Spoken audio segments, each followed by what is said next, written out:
Joe Biden versus Donald Trump, portrait croisé des candidats de la prochaine élection présidentielle américaine. Cette fois c'est officiel, Joe Biden est le candidat démocrate désigné, qui affrontera Donald Trump pour l'élection présidentielle 2020. Il vient de franchir le cap des 1991 délégués pour lui assurer sa nomination. Plus que jamais, dans le contexte actuel, c'est une élection dans une Amérique polarisée qui s'annonce. Pour Donald Trump, Joe Biden est un endormi qui est en politique depuis un demi-siècle et qui n'a rien fait. Pour son adversaire, Donald Trump est celui qui détruit l'âme de l'Amérique. Et alors que des manifestations ont éclaté dans l'ensemble du pays à la suite de la mort de George Floyd, les Américains sont nombreux à réclamer un changement en profondeur de la société. À eux à deux, les candidats ont 150 ans, Joe Biden a 77 ans et Donald Trump en 73 ans. Ce sera donc un combat entre seniors pour l'Amérique de demain. Joe Biden et Donald Trump sont tous deux des hommes, blancs, septuagénaires. Voilà pour les ressemblances. Pour le reste, les deux candidats ne pourraient pas être plus opposés. L'un n'avait jamais fait de politique avant de défier tous les pronostics et de s'installer dans le bureau ovale pour 4 ans. C'est un businessman qui a hérité de la fortune familiale et qui est accessoirement une star de la télé-réalité.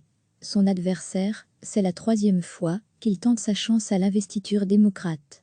Et il le sait, c'est sûrement sa dernière chance d'accéder à la fonction suprême. Joe Biden est issu d'une famille d'ouvriers et c'est une figure de la scène politique américaine. Il a été le vice-président de Barack Obama en 2008 et il le restera aussi pendant son 2e mandat. Il a été sénateur du Delaware pendant 36 ans. Le programme du candidat démocrate repose notamment sur la question de la sécurité sociale et la régularisation des armes à feu. Or, Donald Trump a toujours soutenu une version extensive du port d'armes. On se souvient quand, lors de la fusillade d'une école à Parkland, en Floride, il appelait à armer les professeurs.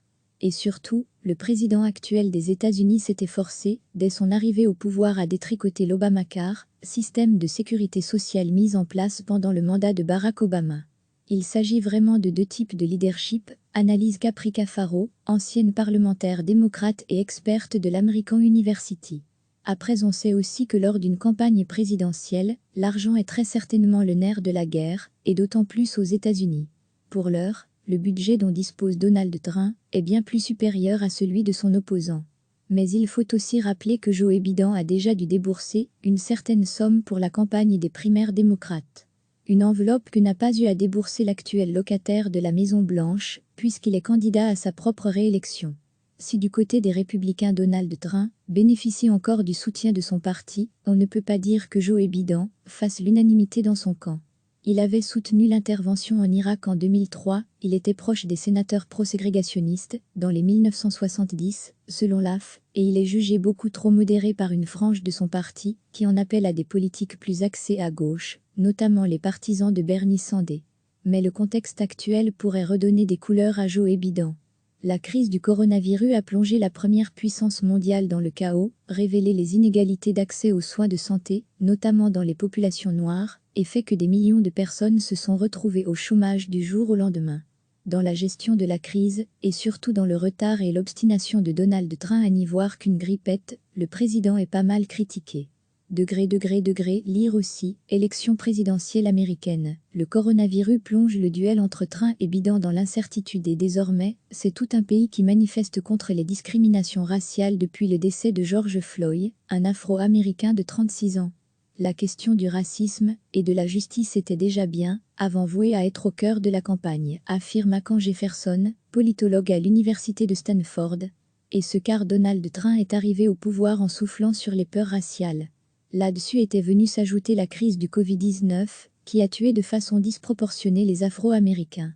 Je ne crois pas qu'on aurait pu être plus en colère, confie ce professeur noir à l'AF. Si les deux rivaux présidentiels ont chacun dénoncé l'homicide de George Floyd, leurs réactions ont été sur le reste aux antipodes. Donald Trump s'est présenté en président déterminé à restaurer l'ordre, quitte à recourir à l'armée, face à un Joe Biden connu pour son empathie, qui accuse son rival d'avoir transformé les États-Unis en un champ de bataille, et promet de tout faire pour guérir les blessures raciales. Un des éléments qui participera ou très certainement au débat de cette élection, c'est aussi l'affaire ukrainienne, qui a bien failli coûter son poste à Donald Trump, et qui ne concernait nul autre que la famille Biden. Une affaire qui avait pris une telle ampleur qu'elle avait poussé les démocrates à lancer une procédure de destitution contre Donald Trump. Petit rappel du contexte, un lanceur d'alerte, membre des services de renseignement américains, dévoile un coup de téléphone particulier que le président Trump aurait donné au tout jeune et fraîchement élu président ukrainien Volodymyr Zelensky. Il lui aurait demandé de mener une enquête sur les activités du fils de Joe Biden, un T. Le problème c'est qu'à cette requête, Trump a sorti l'octroi ou non d'une aide militaire de 250 millions de dollars. Au cours de cette campagne, on risque bien de voir les deux hommes s'écharper sur cette affaire, qui les a touchés tous deux personnellement. L'un car elle s'attaquait à sa famille, l'autre qui a dû subir l'humiliation d'une procédure de destitution. Cette fois c'est officiel, Joe Biden est le candidat démocrate désigné, qui affrontera Donald Trump pour l'élection présidentielle 2020. Il vient de franchir le cap des 1991 délégués pour lui assurer sa nomination. Plus que jamais, dans le contexte actuel, c'est une élection dans une Amérique polarisée qui s'annonce. Pour Donald Trump, Joe Biden est un endormi qui est en politique depuis un demi-siècle et qui n'a rien fait. Pour son adversaire, Donald Trump est celui qui détruit l'âme de l'Amérique. Et alors que des manifestations ont éclaté dans l'ensemble du pays à la suite de la mort de George Floyd, les Américains sont nombreux à réclamer un changement en profondeur de la société. À eux à deux, les candidats ont 150 ans, Joe Biden a 77 ans et Donald Trump en 73 ans. Ce sera donc un combat entre seniors pour l'Amérique de demain. Joe Biden et Donald Trump sont tous deux des hommes, blancs, septuagénaires. Voilà pour les ressemblances.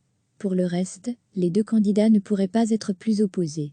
L'un n'avait jamais fait de politique avant de défier tous les pronostics et de s'installer dans le bureau ovale pour 4 ans. C'est un businessman qui a hérité de la fortune familiale et qui est accessoirement une star de la télé-réalité. Son adversaire, c'est la 3e fois qu'il tente sa chance à l'investiture démocrate. Et il le sait, c'est sûrement sa dernière chance d'accéder à la fonction suprême. Joe Biden est issu d'une famille d'ouvriers et c'est une figure de la scène politique américaine.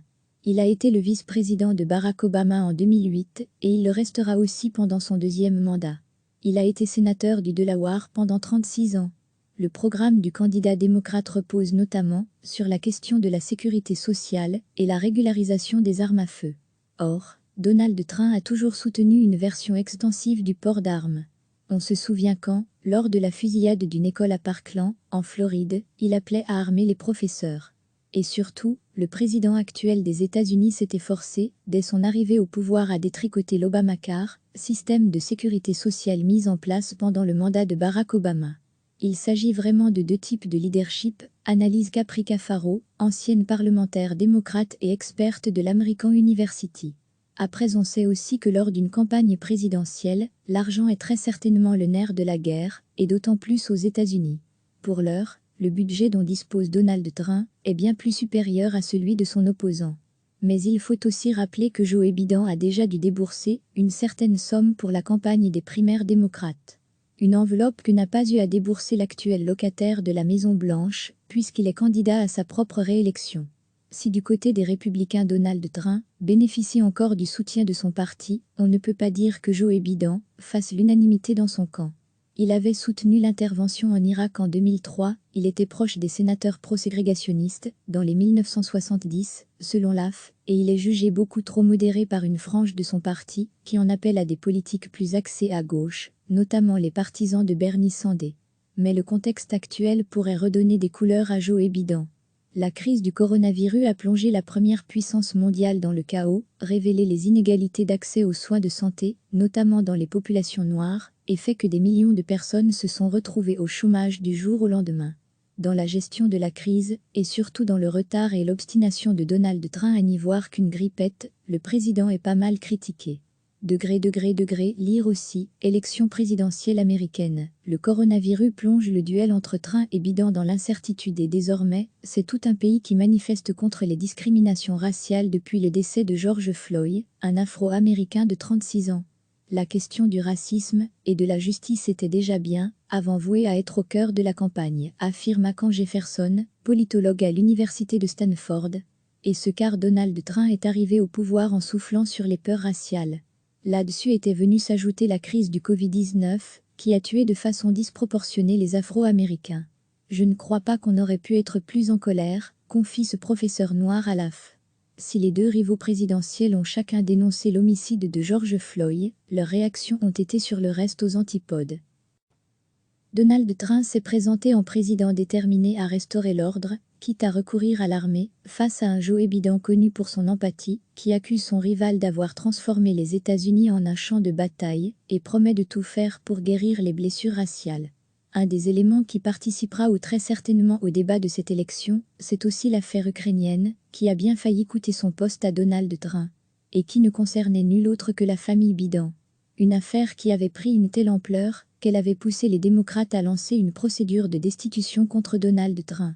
Petit rappel du contexte, un lanceur d'alerte, membre des services de renseignement américains, dévoile un coup de téléphone particulier que le président Trump aurait donné au tout jeune et fraîchement élu président ukrainien Volodymyr Zelensky. Il lui aurait demandé de mener une enquête sur les activités du fils de Joe Biden, un T. Le problème c'est qu'à cette requête, Trump a sorti l'octroi ou non d'une aide militaire de 250 millions de dollars. Au cours de cette campagne, on risque bien de voir les deux hommes s'écharper sur cette affaire, qui les a touchés tous deux personnellement. L'un car elle s'attaquait à sa famille, l'autre qui a dû subir l'humiliation d'une procédure de destitution. Cliquez sur s'abonner pour recevoir les dernières nouvelles.